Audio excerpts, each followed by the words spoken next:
নবীর একজন সাহাবা ছিল, তার নাম হলো আব্দুস সুবহান। আব্দুস সুবহান রাদিয়াল্লাহু তাআলা নবীকে অন্তর থেকে ভালোবাসতেন। সে ছিল একজন গরিব মানুষ, সে রোজে রোজগার কামাই রোজগার কিছুই করতে পারতো না। আর নবীর চেহারা মোবারক রাখিয়া কোনো জায়গায় যাও সে শান্তি পেত না। যখনই নবীজির রওজা থেকে, যখনই নবীজির পাশ থেকে কোনো জায়গায় চলে যেতেন তার ভালো লাগে না,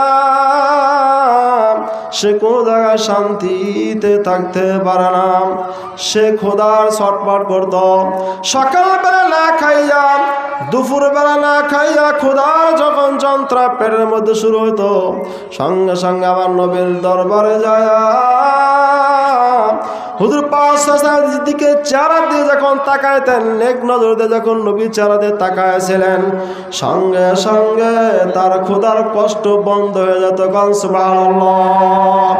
এমন নবী ছিলেন বিশ্বনবী হযরত মুহাম্মদ রাসূলুল্লাহ সাল্লাল্লাহু আলাইহি ওয়াসাল্লাম। চেহারা আমার মাওলা কত সুন্দর করে বানাইছে। খোদার তো ব্যক্তি যখন নবীর দিকে তাকাইছে, খোদার কষ্ট আমার আল্লাহ বন্ধ করে দিয়েছেন। গান সুবহানাল্লাহ।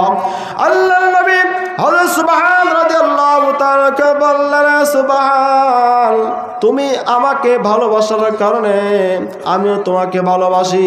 তুমি যে আমার খাদিম হিসেবে থাকো, আমি তোমাকে খাদিম হিসেবে রাখতে পারি না। আমি তোমাকে মুক্তি করে দিলাম, তুমি তোমার গ্রামে চলে যাও। আব্দুস সুবহান রাদিয়াল্লাহু তাআলা নবীর পাশ থেকে যখন অন্য গ্রামে চলে গেল, 7-8 দিন পর আবার নবীজির কাছে যখন আসলেন, হুজুর পাক সাল্লাল্লাহু আলাইহি ওয়াসাল্লাম তার চেহারা দিয়ে তাকায় দেখে, যখন নবীর পাশে ছিলেন তখনকার চেহারা আর এখনকার চেহারার মধ্যে কোনো মিল নাই, পার্থক্য হয়ে গেছে। মনে হয় অসুস্থতার কারণে তার চেহারা অনেকটা খারাপ হয়ে গেছে। আল্লাহর নবী বলেন, সুবহানাল্লাহ,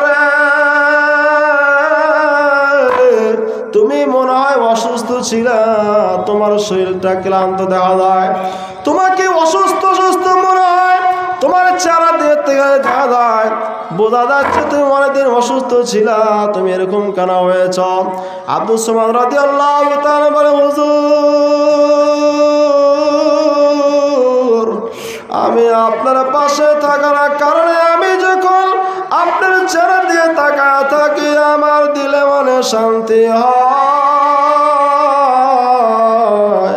আর আমি যখন আপনার পাশ থেকে চলে গিয়ে অন্য এলাকায় গেছি, আপনাকে না দেখার কারণে আমার মনে তো শান্তি লাগে না। ইয়া রাসূলুল্লাহ, সর্বসময় আপনার কথা মনে হওয়ার কারণে আমার খুব কষ্ট লাগে নবী। যখন আমি ঘুমাইতে যাই আপনার কথা মনে হয়, যখন আমি খানাফিনা করতে যাই আপনার কথা মনে হয়, আমি যখন রাস্তা দিয়ে চলাফেরা করতে লাগে তবু আপনার কথা মনে হয়। হুজুর, আপনার না দেখলে আমার ভালো লাগে না। আমি কেমন করে আমার জীবনটা কাটাবো হুজুর? তারপর আমি চিন্তা করতেছি, আমি না ওই দূরে থাকার কারণে 1 মাস পর বা 2 মাস পর আপনার সঙ্গে দেখা করতে পারবো, কিন্তু নবী আপনি যখন দুনিয়াতে চলে যাবেন, হাসরের ময়দানে যখন আপনাকে আমার মাল আপনাকে জান্নাতের মধ্যে দান করবে, জান্নাতের মধ্যে চলে যাবেন, আল্লাহ যখন আপনাকে জান্নাতের মধ্যে দিবে, আদম আলাইহিস সালাম থেকে নিয়ে যতগুলো নবী ছিলেন সমস্ত নবীদের যখন জান্নাতের মধ্যে ঢোকা দিবে, ইয়া রাসূলুল্লাহ, আপনি তো সেই জান্নাতে যাইবেন, আপনার সঙ্গে তো আমার আর কোনদিন দেখা হবে না। ইয়া রাসূলুল্লাহ, ওই চিন্তাতে আমার ভালো লাগে না, আমার টেনশনে ঘুম দেয় না হুজুর। আমার কি উপায় হবে? আপনার না দেখলে তো আমার ভালো লাগে না। আপনি যখন মাওলা জান্নাতে যাবেন আপনার সঙ্গে কোনোদিন দেখা হবে না।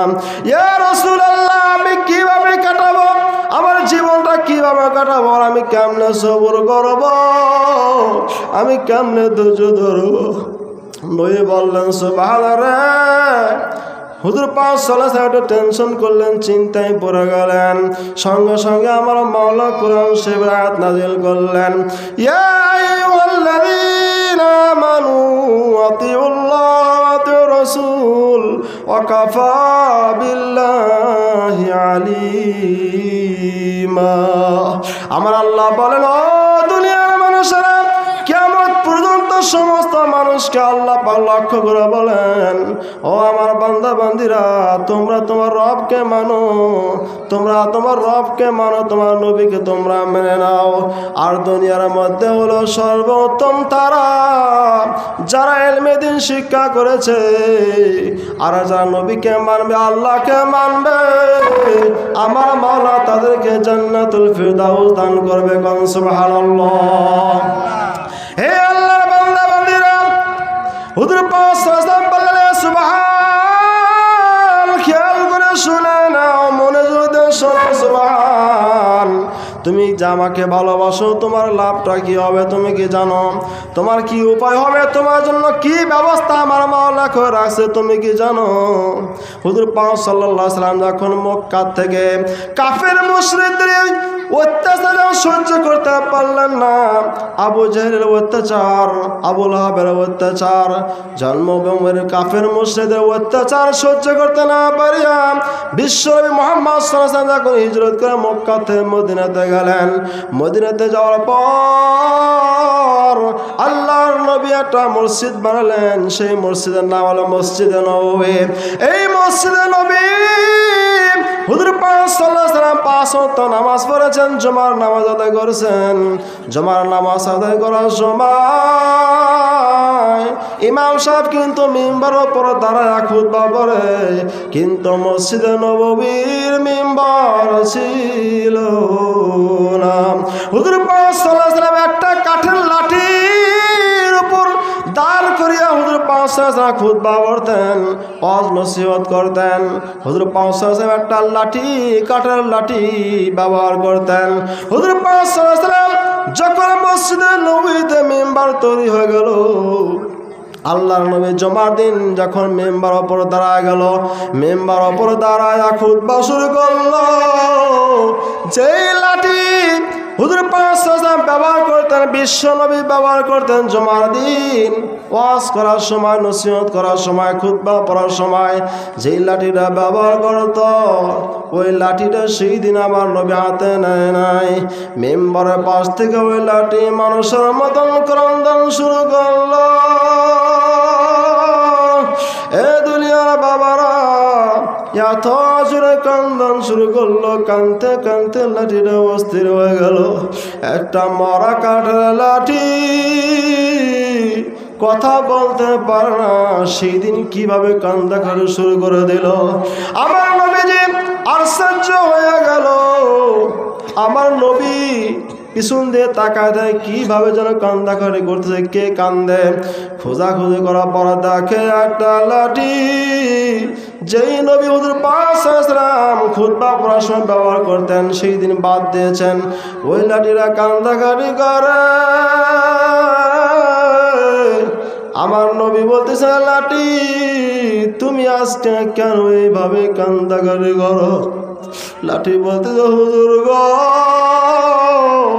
আপনি প্রতিদিন আপনি আমাকে ব্যবহার করেন, যখন মেম্বার হয়ে গেল আজকের থেকে আপনি আমাকে ব্যবহার করবেন না হুজুর। এই দুঃখ আর কষ্ট রাখার মতন জায়গা আমার অন্তরে হবে। এই বাবারা, আমার কাঁদতে কাঁদতে অস্থির হয়ে গেল। নবীজি বলতেছে, লাঠি রে, তুই আমার কাছে আয়। আমি হলাম বিশ্ব নবী, কারো কান্দা দেখিয়া আমি নবীও তো ঠিক থাকতে পারি না।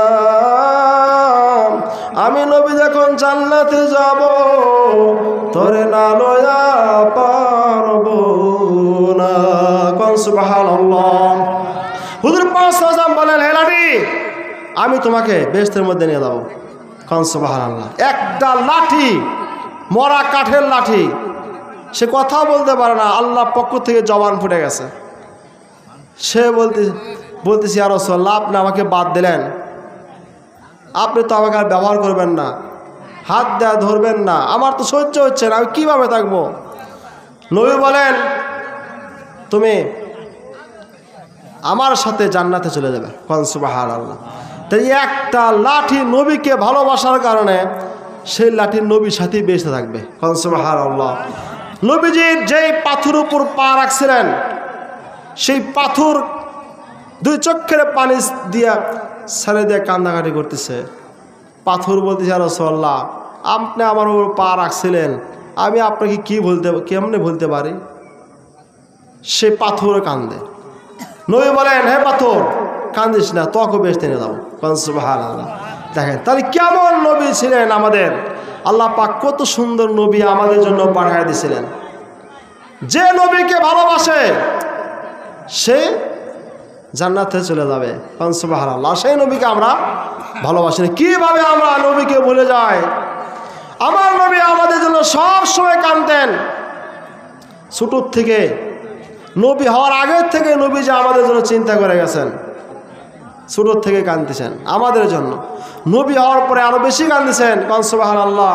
সারা রাত বড় রুকুর মধ্যে গিয়ে কাঁদছেন, সিজদার মধ্যে গিয়ে কাঁদছেন, আল্লাহুম্মা ফিল উম্মতি, আল্লাহুম্মা উম্মতি।